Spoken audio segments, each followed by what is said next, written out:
Esto es Ligas Mayores. En este capítulo vamos a tratar la segunda parte del libro ¿Por qué dormimos? Del doctor Matthew Walker. El doctor Matthew Walker es doctor en neurociencia, es profesor de neurociencia y psicología de la Universidad de Berkeley. Ha estudiado durante 2 décadas acerca de los beneficios de dormir y del sueño. Y en esta segunda parte vamos a presentar la segunda parte de su libro ¿Por qué dormimos?, publicado en el 2017, un bestseller del New York Times. Así que empezamos. Hola Blanche. Muy bien, vamos a seguir entonces con nuestro tema del sueño. Durante el día vemos que a medida que transcurren las horas, nuestra capacidad de aprender y de memorizar distintas cosas se va como agotando, ¿no? Justamente en el programa anterior vimos cómo el sueño traía beneficios para todo lo que es memoria y aprendizaje.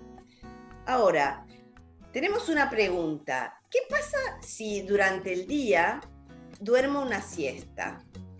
¿Qué pasa con la memoria, con la capacidad de aprender? Bueno, una de las cosas interesantes de este libro es que todo se analiza con pruebas científicas. Y entonces hay estudios que demuestran que la siesta ayuda. Luego vamos a ver que no es lo mismo una siesta que dormir en la noche, pero ayuda. Los estudios se han hecho comparando personas que toman una siesta con personas que no toman una siesta en sus procesos cognitivos. Y las personas que toman una siesta en la tardecita y se les pregunta más o menos a las 6 de la tarde todo lo que han aprendido en el día, las personas que toman la siesta tienen el 20% más de retención de la memoria que las personas que no toman una siesta.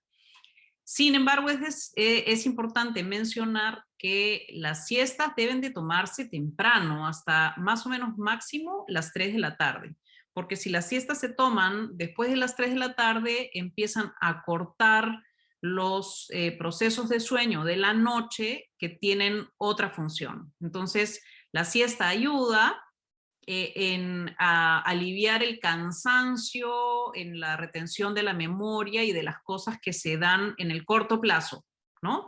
No se va a dar el proceso de reseteo de memoria que se da a la hora que uno duerme en la noche, pero de todas maneras ayuda en la memoria corta en un 20%. Claro, qué bueno. O sea que una buena siestita en el momento adecuado, que es antes de las 3 de la tarde, es beneficiosa. Absolutamente. Qué bueno. Pero tú dices que si bien ayuda, no es lo mismo que dormir a la noche. No, no es lo mismo. En la noche se da un proceso que los expertos llaman consolidar, que es que literalmente las cosas que en el día hemos guardado en un lado del cerebro, que se llama el hipocampus, que tiene las memorias temporales, nosotros decidimos sobre esas memorias temporales voluntaria o involuntariamente, cuáles son las cosas que realmente queremos recordar de manera permanente. Y solamente en la noche, entre esas cosas guardadas, se separan las cosas que queremos recordar, viajan a otra parte de la memoria que se llama el neocórtex y ahí se quedan permanentemente y se da esto que tú explicaste en la primera parte del programa, este reseteo o limpieza. Entonces, todo lo que ya no nos sirve, que es, digamos, los tóxicos, la basurita que no queremos recordar, porque hay un montón de información que recibimos en el día, se limpia y se borra. Claro. Y eso se llama proceso de consolidación. Y la consolidación no se da en las siestas, la consolidación se da cuando dormimos en la noche, en el proceso del sueño profundo. Y ese proceso se repite noche tras noche, así que las personas que duermen mejor en la noche tienen mejores procesos de consolidación que implican mejor memoria de largo plazo. ¿Y qué pasa con el sueño con respecto a la memoria muscular, digamos, la memoria de las prácticas, de cosas precisas, como tocar un instrumento o practicar un deporte, ¿también mejora durante el sueño? El libro cuenta una historia de un pianista que le pregunta al doctor Walker por qué es que él siente que está practicando el piano y comete muchos errores y practica y se sigue atracando y luego cuando se despierta la mañana siguiente y trata de hacer la misma pieza, todo sale absolutamente fluido. Entonces eso inspiró al doctor Walker a hacer un experimento con gente que toca instrumentos musicales y probaron y los experimentos demostraron que el 35% del rendimiento mejora si uno duerme después que uno ha dormido. Así que no se trata simplemente de memoria muscular, sino que durante el proceso de dormir, el cerebro identifica y analiza cuáles son los errores que hemos cometido a través de las prácticas que estamos dándole y dándole, y entonces lo incorpora, lo consolida y le dice al cuerpo cuál es la forma correcta de hacerlo después de dormir. Qué Entonces interesante, por qué eso es que uno se interesante. despierta y después toca mejor el instrumento, ¿no? Y entonces él tiene una frase aquí, me pareció muy interesante, que decía que normalmente decimos que la práctica es el medio para lograr la excelencia, y Dr. Walker dice, es la práctica con el sueño, ¿no? Práctica con sueño es lo que nos permite ser excelentes en las cosas que practicamos. Y esto se aplica para, no solamente para los pianistas, para la gente que toca instrumentos, sino que además muestran en el libro algunos experimentos que se han hecho también con deportistas, ¿no? Como ahora, después de todas estas pruebas científicas, se hace que los deportistas, antes de un torneo importante, de un juego, de un campeonato, vayan y duerman y descansen muy bien antes de competir, ¿no? Porque su rendimiento, su performance mejora 35% más después de un buen descanso. Qué genial, impresionante. En la sociedad actual, con todos los requerimientos y estrés y distintas situaciones, muchos adultos no llegan a tener el suficiente tiempo de descanso nocturno, que es 7 horas por noche. Hay muchísima gente que no logra dormir esto, que dice, no, yo con 5 horas me arreglo, duermo 6 horas por noche, 4 horas y media y estoy bien. Y sabemos que no es así, porque la deprivación crónica de sueño conlleva en sí un montón de problemas físicos y mentales. Se ha estudiado y se ha visto que está vinculado a mayores suicidios, a la aparición de depresión, está de alguna manera conectado con algunas de las demencias y con un montón de problemas de salud, como por ejemplo agravar sobrepeso, diabetes, enfermedades cardiovasculares y un montón de otras situaciones crónicas.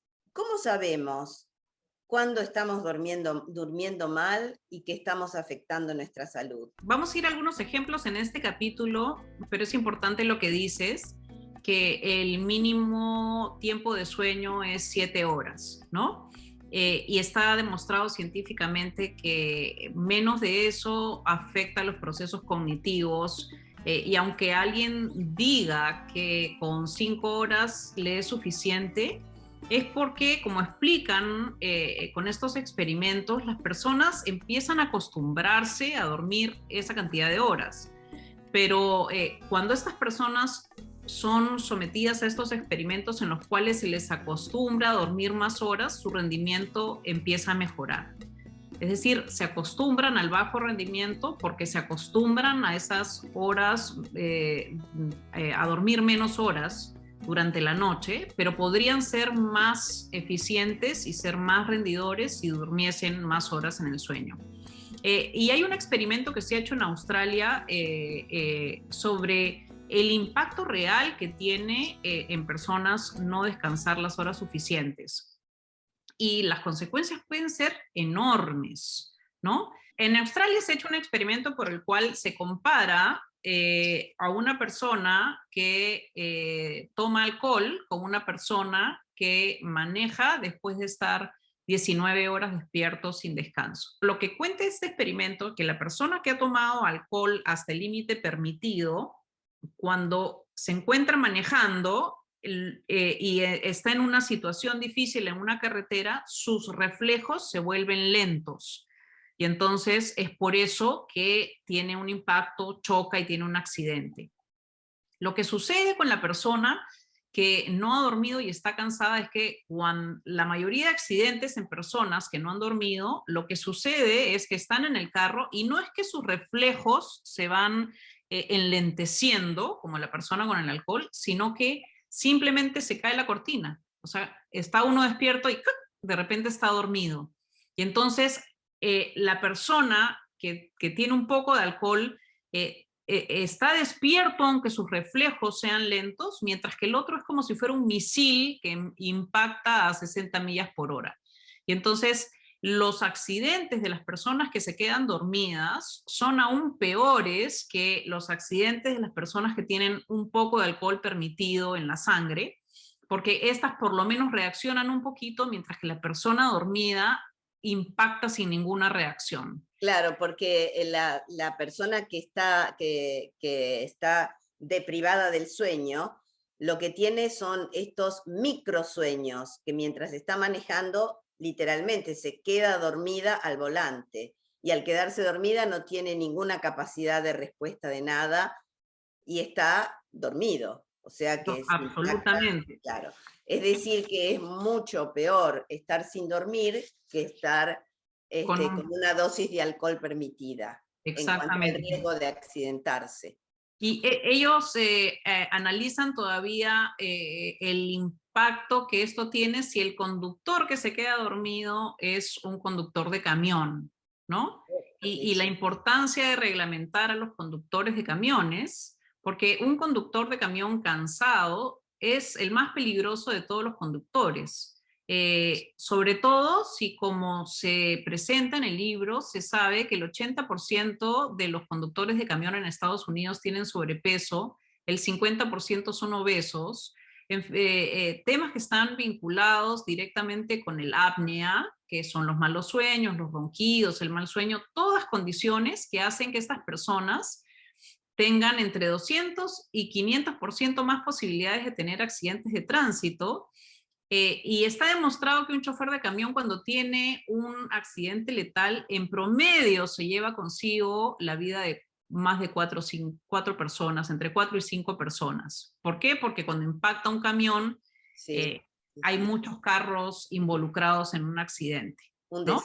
un desastre total. El libro lo que dice es, bueno, estamos llenos y eso está muy bien, de información que nos dice que no podemos manejar con alcohol, pero no hay suficiente educación sobre que no podemos tampoco manejar cuando estamos cansados, ¿no? Y aquí entonces la recomendación del libro es, si estás cansado, sientes que estás cansado, piensa que un accidente sería aún peor que si estuvieras con una botellita de cerveza encima. Así que para el carro, anda a una zona de descanso o a un sitio donde puedas estacionar el carro, duerme por lo menos una media hora y después que te has despertado, no manejes inmediatamente porque lo que se explica también es que apenas uno se despierta, todavía está en esa fase de light, ¿no? De sueño ligero. Y entonces que hay que esperar unos 20 a 30 minutos despiertos para superar esa inercia del sueño antes de ponerse a manejar. Entonces, no manejemos cansados, paremos, tomemos una siesta de media hora, caminemos después de esa siesta unos 20 o 30 minutos, despejémonos bien, una lavadita de cara, y entonces recién empecemos a manejar. Y si nos vuelve a pasar que estamos cansados, volvemos a parar, porque recordemos siempre que chocar cansados es como estampar como un misil contra un carro o una pared. Sí, Ale, y tú que eres médico, explícanos qué otros efectos tiene la falta de sueño sobre nuestro cuerpo. bueno, uno de los efectos que decíamos es el sobrepeso, por ejemplo. Aumenta el riesgo de obesidad en las personas. Y esto se ha estudiado bastante también últimamente. Y las personas que están deprivadas de sueño es por distintas cosas, digamos, que aumentan de peso.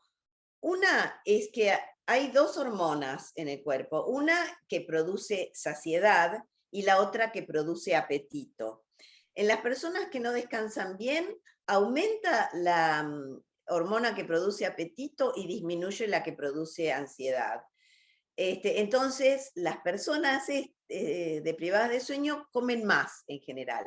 Y no solamente que comen más, sino que en muchos experimentos que se han hecho, se ve que tienen especial apetencia por comidas específicas que no necesariamente son demasiado buenas para la salud. O sea, tienen en general una tendencia de comer menos proteínas y más hidratos de carbono o pizza, en forma, por ejemplo, de pizza, o de comidas que son bastante calóricas y no demasiado buenas para la salud, ¿no?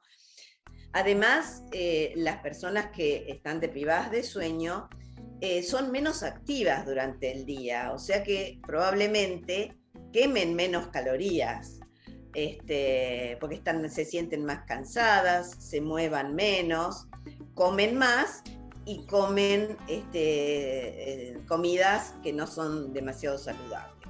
O sea que uno entra en un círculo vicioso, ¿no? O sea, duermes menos, estás más cansado, entonces te vuelves más sedentario. Entonces tienes todos estos antojos de comida. También esto está vinculado, bueno, la obesidad, por supuesto, al aumento del riesgo de diabetes. El mal descanso está vinculado al aumento del riesgo de hipertensión arterial. Esto también a la salud, al deterioro de la salud cardiovascular. También hay estudios que han vinculado el mal descanso con la depresión, el no sentirse bien, el estar siempre cansado.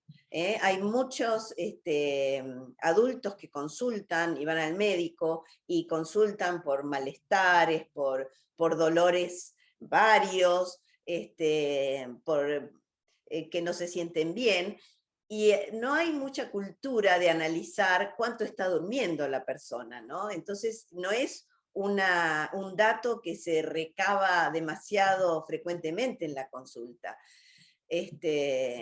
Cuando vemos que es una parte de la fisiología y del funcionamiento humano fundamental, ¿no? Y que todos los médicos deberíamos preguntar cómo descansa, cuántas horas, se siente descansado cuando se levanta. Hay algunas preguntas que uno puede hacer para saber si la persona está descansando bien. Otro dato interesante que menciona el libro, además de los antojos, también es la dieta, ¿no? Me pareció muy interesante que las personas que duermen mejor pierden peso en las zonas de la grasa, mientras que las personas que duermen mal pierden peso muscular. Sí, sí, Súper sí. interesante, ¿no? Si duermes 5 horas o menos, el 70% del peso sale de los músculos y el 30% de la grasa, mientras que si duermes al menos 8 horas, el 50% del peso que pierdes sale inmediatamente de la grasa y el resto entre músculo y agua. Así que hasta hacer dieta es más efectivo cuando duermes mejor, ¿no? Sí, sí, sí, sí. Sí, porque nadie quiere perder músculo, Nadie justamente. quiere perder músculo, por supuesto. Hay Claro. otro tema interesante que es el tema del estado de ánimo, ¿no? Yo Sí. siempre digo, bueno, si yo estoy con hambre, estoy de mal humor, pero creo que no había llegado a pensar tan explícitamente que cuando estoy con sueño, también estoy de mal humor, ¿no? Sí, sí. Sí, las personas que con sueño están con mal humor, están irritables. Bueno, y hay estudios ahí también que explican cómo hay una afectación científica en la amígdala, ¿no? Que es la que tiene las reacciones más primitivas, digamos, de las personas, ¿no? Y esto nos resulta muy fácil cuando vemos un bebito, ¿no? Tenemos un bebito que está llorando, llorando, y decimos, uy, o tiene hambre o tiene sueño, ¿no? Y luego nos olvidamos de esos códigos que aprendemos, que se aplican en realidad también para las personas adultas, ¿no? Es posible que si nos sentimos incómodos y de mal humor, o tengamos hambre o tengamos sueño. Y luego están los otros temas que tienen que ver con la salud mental, ¿no? Sin ánimo de hacer una correlación entre una otra o causa-efecto, lo que sí muestra el libro es que las personas que tienen algunas enfermedades mentales también sufren de mal sueño, ¿no? Sí, Ni una primero que la otra, pero como que son cosas que se acompañan, sí, ¿no? sí, sí. Por ejemplo, se ha estudiado la calidad del sueño en pacientes con Alzheimer y se ha visto que estas personas tienen menor proporción del sueño profundo. Si recordamos que el sueño profundo está vinculado a los procesos de memoria y a la memoria permanente, entendemos muy bien la correlación. No quiere decir que la falta de sueño produzca el Alzheimer, sino que son fenómenos de alguna manera concomitantes. Los pacientes que tienen Alzheimer tienen menos cantidad de sueño profundo durante la noche. El sueño profundo, ¿se acuerdan que son ondas cerebrales que nacen en los frontales y van hacia atrás? Los lóbulos frontales en las personas con Alzheimer tienen atrofia y eso de alguna manera explica la falta o la disminución de este tipo de sueño. Pero sí, es muy, Pero muy interesante y es una de las líneas de investigación también que se están abriendo y cada vez más estudiando, ¿no? exacto. Y explican cómo, si bien no es una causal, puede ser un indicio de un indicativo de riesgo de Alzheimer, Sí, ¿no? sí, sí. Sí, porque lo que cada vez más se comprueba y se ve es que la deprivación crónica del sueño tiene efecto en la salud mental y emocional, en la salud física y también en la salud social, porque el aumento de accidentes y de situaciones peligrosas no nos afecta solo a nosotros, sino a nuestro contexto social, ¿no? Exacto. Así que, bueno, a dormir, porque más horas dormimos, más años vamos a vivir, ¿no? Esto está demostrado, nuestra calidad de vida puede mejorar, evitamos o amenguamos los riesgos sobre diabetes, subidas de peso, enfermedades cardiovasculares, mal humor, e incluso si uno tiene alguna enfermedad mental, sea esta aún moderada o uno tiene ansiedad o depresión, parte del tratamiento de estas enfermedades consiste en dormir 8 horas, ¿no? En tener un hábito de buen dormir y de buen descanso. Es fundamental, no solamente la medicación o las terapias, sino además acompañar todo eso de un buen descanso. Ciertamente. Bueno, hay otro estudio que señala que también hay un impacto sobre la vida sexual, ¿no? Las personas, sobre todo los hombres, que duermen menos, sufren de apnea y de ronquidos, y tienen los niveles de testosterona mucho más bajos que sus pares. Y las pruebas muestran que tienen el 30% menos espermas que los que duermen bien. O sea que hay cosas que ni siquiera nos damos cuenta y tienen un efecto sobre nuestra vida sexual. Y la lista sigue, ¿no? De cosas tan simples, incluso, bueno, no tan simples de repente, pero el sistema inmunológico. O sea, cogemos más los resfríos y también hay estudios científicos que demuestran que cuando nos ponemos una vacuna, la vacuna del flu, por ejemplo, tiene mejores resultados en personas que duermen mejor que en personas que duermen poco. Los tratamientos de cáncer también son más efectivos en personas que descansan mejor que en personas que duermen poco. Y la lista sí es larga, ¿no? O sea, realmente los procesos inmunológicos en las personas, desde los resfríos hasta los tratamientos, las quimioterapias, los tratamientos de tumores, todos tienen mayores efectos en personas más descansadas que en personas que duermen menos. Sí, sí, la verdad que el experimento con las vacunas me impactó muchísimo, porque midieron la respuesta a la vacuna con la cantidad de anticuerpos que esa persona desarrolló, y realmente hay una diferencia entre los que habían dormido bien y los que no. Y es algo que a mí nunca se me hubiera ocurrido pensar antes, que por no haber dormido bien las noches anteriores a ir a vacunarme, mi cuerpo iba a hacer menos defensas con la vacuna, ¿no? Sí, así que bueno, otra lección aprendida para estas etapas en las que nos estamos vacunando es descansar antes y luego también cuando nos ponen la vacuna, el cuerpo necesita un poquito de descanso, darle una siestita, darle un descanso y dejar que nuestro cuerpo haga el trabajo tranquilo, ¿no? Sin sobreexigirle. Así que en esta segunda parte del libro vemos cosas muy interesantes. Retomando un poquito, hemos visto que dormir es muy importante. Hemos retomado, digamos, la idea de la primera parte sobre la importancia del sueño profundo, y aquí hemos explicado lo que significa consolidar, que es llevar las cosas que están en esta cajita de memoria temporal, organizar la cajita y decir, bueno, qué cosas queremos que es recordar permanentemente, y en la noche se trasladan a la cajita de la memoria permanente, ¿no? Eso es consolidar.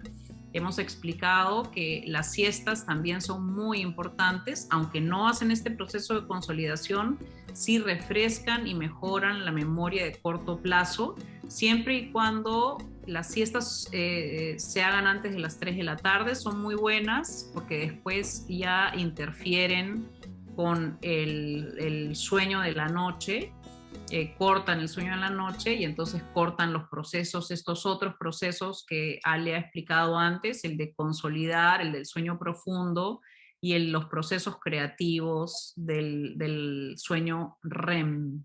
Después hemos mencionado cómo esto que llamamos a veces memoria muscular en realidad no es memoria muscular, sino que es que lo que hemos practicado en el día lo afinamos, ¿no? Corregimos durante la noche, recordamos todo lo que tenemos que corregir y entonces al día siguiente lo practicamos de manera más automática, ¿no? Dormir ayuda a volver automáticos los movimientos que practicamos despiertos, haciendo que todo eso se sienta sin mucho más esfuerzo, ¿no? Y como dijimos, eso se aplica no solo para las personas que tocan instrumentos musicales, sino también para los deportistas profesionales, por ejemplo.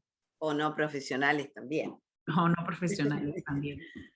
Las afectaciones en la salud son innumerables, como vimos. Aumenta el riesgo a la obesidad y cuando hacemos dieta disminuye la eficacia de la dieta, haciéndonos perder más músculo que grasa en realidad. Aumenta la tendencia a la diabetes, el riesgo de hipertensión arterial, el riesgo de enfermedad cardiovascular o de ataque cardíaco. El descansar mal también está vinculado a trastornos de la inmunidad y, como vimos, menor respuesta a las vacunas. Inclusive está vinculado al mayor riesgo de cáncer y también a una menor efectividad en los tratamientos para el cáncer. Está vinculado también a trastornos sexuales y a un sinnúmero de trastornos mentales y emocionales, como mal humor, depresión, mayor tendencia al suicidio. Bueno, con esta larga lista concluimos de que es muy, muy importante descansar bien y hacer nuestra parte bien en esto que se llama tener un buen sueño, ¿no? Exactamente. Bueno, esta ha sido la segunda parte entonces del libro ¿Por qué dormimos? Del doctor Walker. Así que ya han visto todas las consecuencias de no dormir y no tener un buen descanso, así que tomémoslo en serio y empecemos a monitorear nuestro sueño. Gracias, Blanche. Gracias a todos por escucharnos.